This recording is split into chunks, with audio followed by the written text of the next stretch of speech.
Oh no.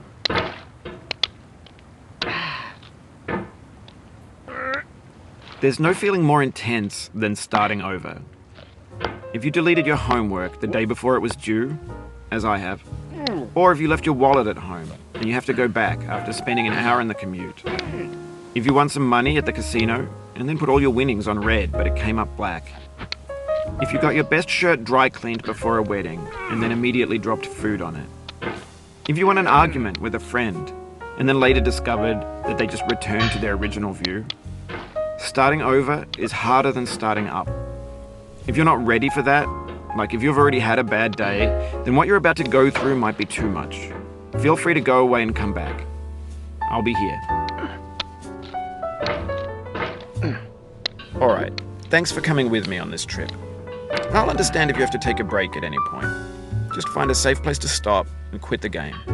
Don't worry, I'll save your progress, always, even your mistakes. This game is a homage to a free game that came out in 2002, titled Sexy Hiking. The author of that game was Jazuo, a mysterious Czech designer who was known at the time as the father of B games. And B games are rough assemblages of found objects.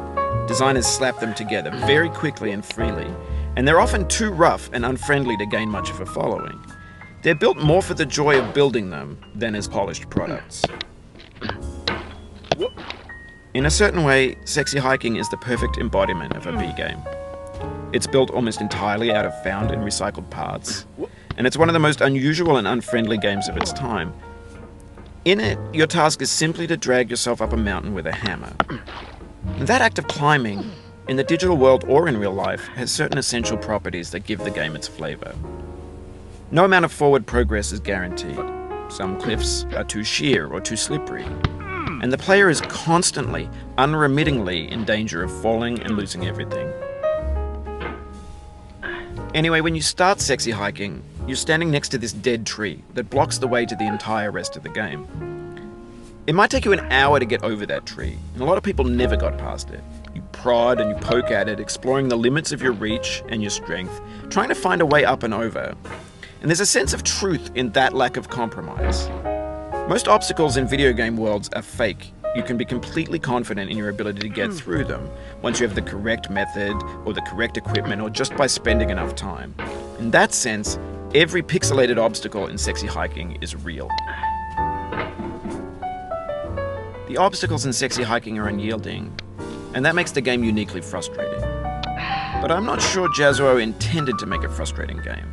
The frustration is just essential to the act of climbing, and it's authentic to the process of building a game about climbing.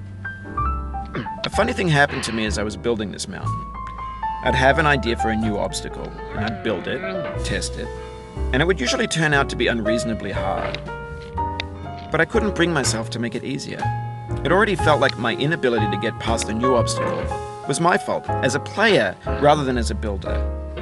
Imaginary mountains build themselves from our efforts to climb them, and it's our repeated attempts to reach the summit that turns those mountains into something real. When you're building a video game world, you're building with ideas, and that can be like working with quickset cement. You mold your ideas into a certain shape that can be played with, and in the process of playing with them, they begin to harden and set until they're immutable, like rock. And at that point, you can't change the world. Not without breaking it into pieces and starting fresh with new ideas. For years now, people have been predicting that games would soon be made out of prefabricated objects, bought in a store and assembled into a world. And for the most part, that hasn't happened, because the objects in the stores are trash. I don't mean they look bad or that they're badly made, although a lot of them are. I mean they're trash in the way that food becomes trash as soon as you put it in the sink. Things are made to be consumed and used in a certain context, and once the moment is gone, they transform into garbage. In the context of technology, those moments pass by in seconds. Over time, we've poured more and more refuse into this vast digital landfill that we call the internet. It now vastly outnumbers and outweighs the things that are fresh and untainted and unused. When everything around us is cultural trash, trash becomes the new medium, the lingua franca of the digital age. And you can build culture out of trash. But only trash culture. B games, B movies, B music, B philosophy. Maybe this is what digital culture is. A monstrous mountain of trash, the ash heap of creativity's fountain. A landfill with everything we ever thought of in it. Grand, infinite, and unsorted. There's 3D models of breakfast, Gen X's fanfic novels, scan magazines, green screen Shia LaBeouf, banned snuff scenes on LiveLeak. Facebook's got lifelike bots with unbranded adverts and candid shots of Kanye and Taylor Swift mashups, car crash epic failed GIFs, Russian dashcam vids, discussions of McRibs, discarded, forgotten, unrecycled, muddled, rotten, untitled. Everything's fresh for about 6 seconds, until some newer thing beckons, and we hit refresh. And there's years of persevering, disappearing into the pile, out of style, out of sight. In this context, it's tempting to make friendly content that's gentle, that lets you churn through it but not earn it. Why make something demanding if it just gets piled up in the landfill, filed in with the bland things? When games were new, they wanted a lot from you.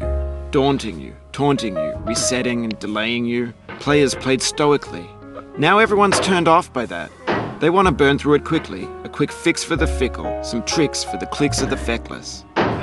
But that's not you, you're an acrobat. You could swallow a baseball bat. Now I know, most likely you're watching this on YouTube or Twitch, while some dude with 10 million views does it for you. Like a baby bird being fed chewed up food. That's culture too. But on the off chance that you're playing this, what I'm saying is, trash is disposable, but maybe it doesn't have to be approachable. What's the feeling like? Are you stressed? I guess you don't hate it if you got this far. Feeling frustrated? It's underrated. An orange is sweet, juicy fruit locked inside a bitter peel. That's not how I feel about a challenge. I only want the bitterness. It's coffee. It's grapefruit. It's licorice. It feels like we're closer now. Composer and climber, designer and user. You could have refused, but you didn't. There was something in you that was hidden, that chose to continue. It means a lot to me that you've come this far, endured this much. Every wisecrack, every insensitivity, every setback you've forgiven me is a kingly gift that you've given me. Lord, I'm going down the road feeling we have the same taste, you and I. It's not ambition, it's ambition's opposite. An obdurate mission to taste defeat. You'll feel bad if you win, so I put this snake in for you. Have you thought about who you are in this? Are you the man in the pot, Diogenes?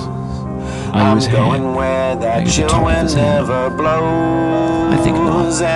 Where your hand moves, the hand may not follow. Nor the man, nor the man's hand. And this here is will, his intent, the embodied resolve in his uphill ascent. I'm going where the climate suits my cauldron. I'm going where my cauldron's never cold. Playground, construction site, the climate suits my cauldron.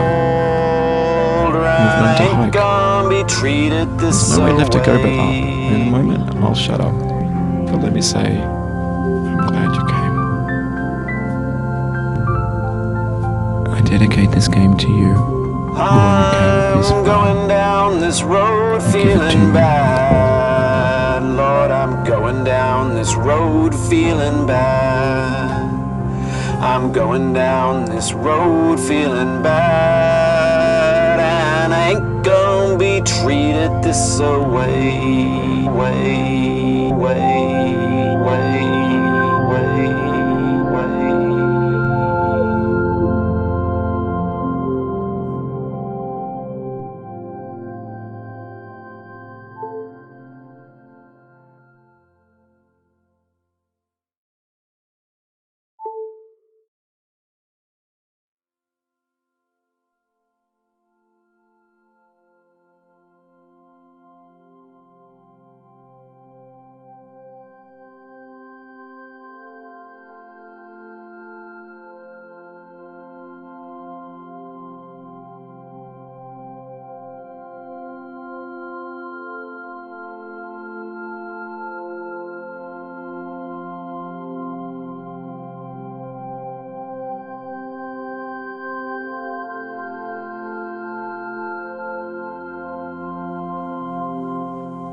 I'm going down the road.